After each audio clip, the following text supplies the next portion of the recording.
I think people wonder why we're here today and why are we here at an in-person event.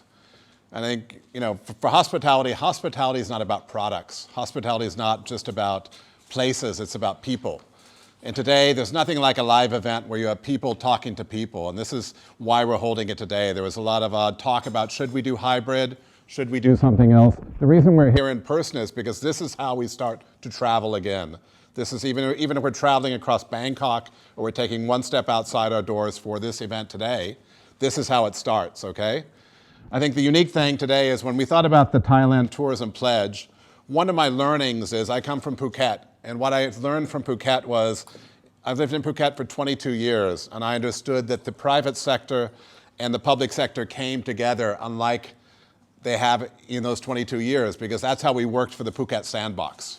And that was a great example of the private and public sectors working together, where hotel groups worked together, joined hands. And I think that's what we have to understand today with our tourism pledge. And we're saying, what is the commitment? Because we stand united, this industry can go far. I think when we look at the elements of our pledge,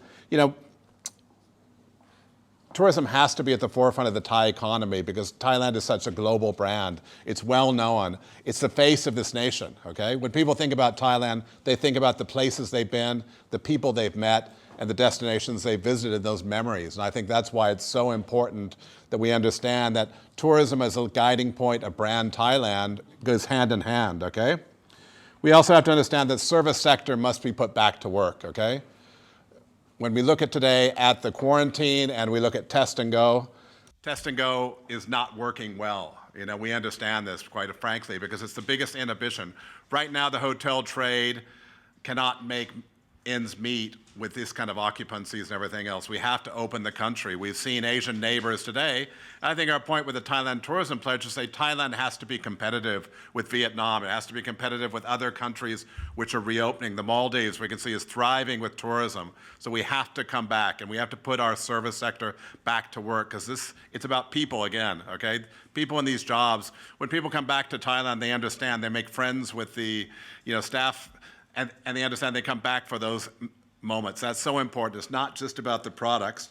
And I think we have to say, what is sustainable growth? When you're on your hands and knees, there's a lot of upside. And people say, is Thailand tourism going to come back? In my mind, certainly, because when you're on your hands and knees, there's nothing but upside, okay? And when we look at, this is a great chance to rethink our business. This is the biggest opportunity of our lives because we can rethink what mass tourism would be or sustainable tourism for Thailand, and that's so important.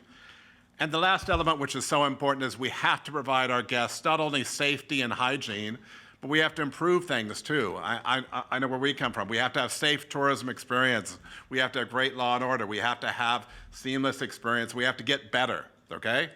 There's things we have to do better with this. So today, that's the discussion we're having. We've got some great leaders, and thank you for participating in this forum as well.